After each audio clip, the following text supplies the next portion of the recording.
It's become a passing league. Nobody's interested. According to a report this morning, Steelers haven't gotten much interest in Antonio Brown. You ever watched Antonio Brown play? I mean, if he was an NBA player, you could make an argument he's James Harden. He's unstoppable. Nobody's interested. For a lot of reasons, this is predictable. The current dynasty in a copycat league, New England, proves even Tom Brady should take a pay cut. The system's bigger than the players.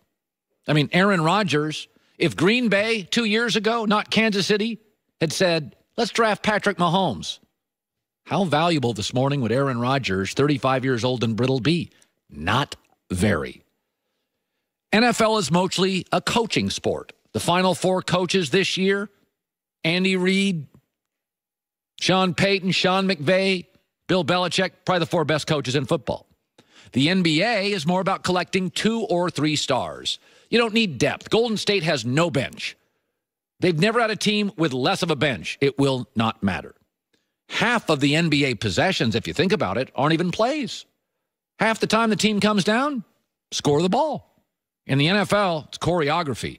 Every offensive play has to be designed and run perfectly.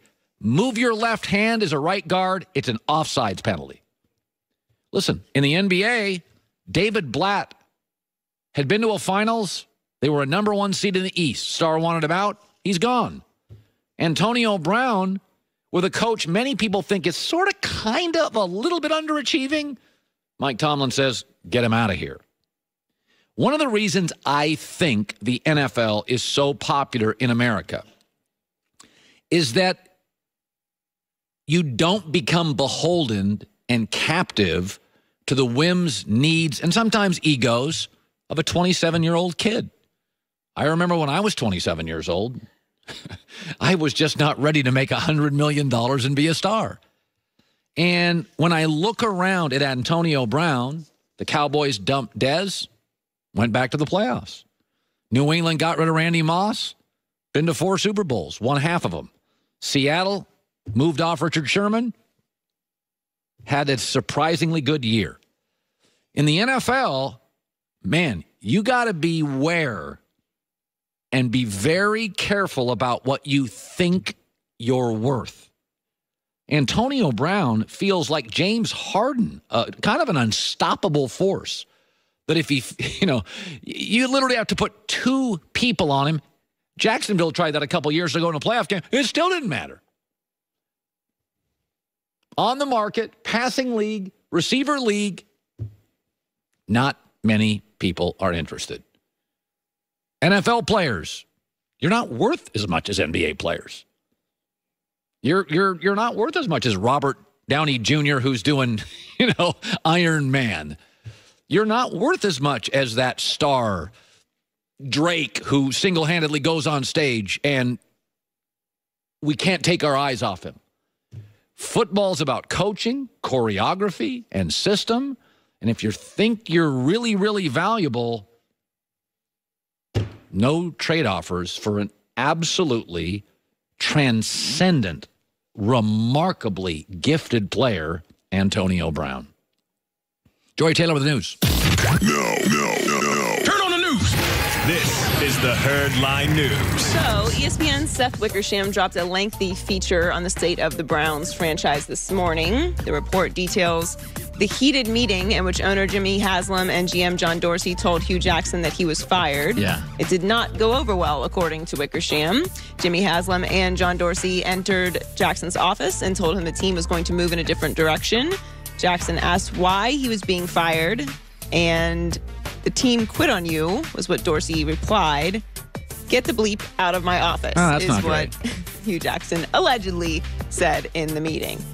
Hugh Jackson went 3-36 as Cleveland's head coach before being fired on October 29th, and then they went on to close the season 5-3. Baker Mayfield broke the rookie record for 27 touchdowns in the season and is being considered for Offensive Rookie of the Year, and now Freddie Kitchens is the new head coach of the Browns. This is not the best report you want to have come out after you leave the place. I mean, the knock on Hugh has always been, Jason Whitlock calls him hubris, Jackson, is that There's a little ego with Hugh. I always thought, I think I told you this, Joy. I think Hugh would be a huge college football success. I think he could, good-looking guy, big personality, would go on the road, walk into the living room. He'd be a great recruiter. And I think he really does know offense. There's no question. Hugh knows offense. He's helped a lot of quarterbacks. But this thing here was, I think you had, between Haley and Hugh Jackson, you had kind of combustible personalities with a chaotic franchise, and it was just never meant to be. And then you brought in Baker, who they had to make that puppy work, and that was one of those instances where the rookie quarterback had a little bit more leverage than the coach, who had gone 0-16 and 1-32. Yeah, I mean, I think certain personalities are just better catered for college football. Yeah. Nick Saban, I think, is a good example of that. Authoritarian. All-time great college football coach, but just didn't work in the NFL because certain people just, you're dealing with men and you're dealing with kids in college football. And that's no disrespect to college football players who I'm sure feel like they are men, but you don't have mortgages. You don't have families. You're not making millions of dollars. Kids are more willing to take your word for it. Well, it's also just an entirely different environment in college. Like it's more about the coach in college, and it's about the brands and the players in the NFL. And then sometimes that balance is too tough to reach. So after hitting the free agent market this March, Cowboys receiver Cole Beasley suggested the team front office dictates where passes dictates where passes are thrown. And yesterday, Stephen Jones brushed aside that notion during an appearance on the Rich Eisen show. I would hope that's just his frustration, but certainly not at all the case. I mean, we don't get involved in that. You know, the only thing we ever do is decide to tell you if we're going to pay players a lot of money or we're going to trade for players and give up big picks. So that we would never dictate where balls go or things of that nature in terms of the game plan and getting involved with what our coaching staff does to get ready to play a ball game. And certainly of all people, Cole's always involved in getting balls and getting catches.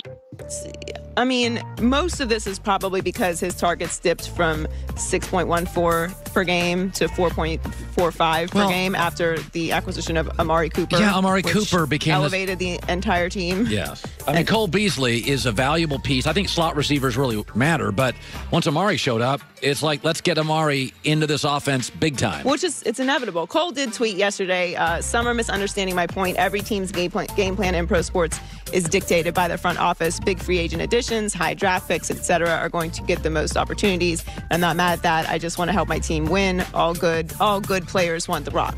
That's true, but if you come out and say that the front office dictates who gets the ball, you're basically implying that they are literally saying you have to throw the ball to Amari Cooper. That's what it sounded like he said to me yesterday. The first round draft pick. Like you can kind of backpedal off it now because it seems like he's putting them in a bad position, but really, I don't know that I don't believe it because it is Jerry Jones and he does run every aspect of it. It's not so far-fetched to me to believe that an owner doesn't come down like, hey, you know, it seems like this guy we're paying a lot of money isn't getting all the passes. Yeah, I don't buy it, but I think there have been situations where owners meddle. Steinbrenner in baseball was telling people what to do. Like, it's not the first. It's not unheard of. No, there's NBA owners. I really think it's happening here, but it's not unheard of. And finally, you were just talking about Antonio Brown. The Steelers have apparently realized they might still need Antonio Brown, especially because trading a player of his caliber at $21.1 million at a cap hit seems like a tough move. Marquise Pouncey said earlier this week that he thought the relationship between the team and Brown could be mended. And now owner Art Rooney said weeks ago that he couldn't envision Brown being with the Steelers by training camp. But he said yesterday there are a lot of factors that we have to take account on it. We'd have to sit down with Antonio and understand where he is and make sure he understands where we are. There's some work to do before we figure that out. I have said I do think that it is still a possibility they all get in a room and sort it out. A slim possibility. Le'Veon Bell is the one player to me of their two stars that I know there's this like narrative now that running backs, you don't need a big running back, but it should be noted that Todd Gurley and Zeke have absolutely helped shape Dak and Jared Goff. So let's not make it that running backs don't matter. No, they do. By the way, Andrew Luck finally has a running back, Marlon Mack. Andrew Luck had a great year. Look what Sonny Michel has done for the Patriots. And by the way, I thought the Chiefs were better when Kareem Hunt was around. The Chiefs felt unstoppable with Kareem Hunt. Okay, so this idea that star running backs don't matter, I would pass on Antonio Brown if I was a GM. If I'm the Jets, Le'Veon Bell was an 80-catch, 200-carry guy. You can say whatever you want. There's not a lot of those guys on the face of the earth. How many Zekes are there? There aren't. There aren't. And that's why I said I really feel like the Steelers should pay Le'Veon. I know that there's this idea that paying a star running back is they're just interchangeable. You can do running back by committee. You really can't. And if you look, like you said, at the teams that are here at the end of the year, they have a strong running game. By the way, this whole running back by committee in New England, they had Corey Dillon, a star. Curtis Martin, a New England guy. By the way, Sony Michel's just not another running back. James White's the best pass-catching running back maybe of my life. This idea that they use a bunch of... They had Mike Gillislee. He was a running back by committee guy. Rex Burkhead, but they're not getting big carries. Bottom line is New England has often had really good, what you consider regular guy running backs. James White was a great college back, I think, at Wisconsin. He's a great pass-catching running back. I just think everyone kind of sold out on running backs a few years ago, and that mentality is still lingering. But when you look at it, having a star running back is literally the game changer, because it allows you to have a dynamic offense. And later in the year, when you're playing in cold weather, you have someone you can hand the rock to, and they're reliable. By the way, C.J. Anderson has been hugely important for the Rams, and he's not considered... He's crucial. He's a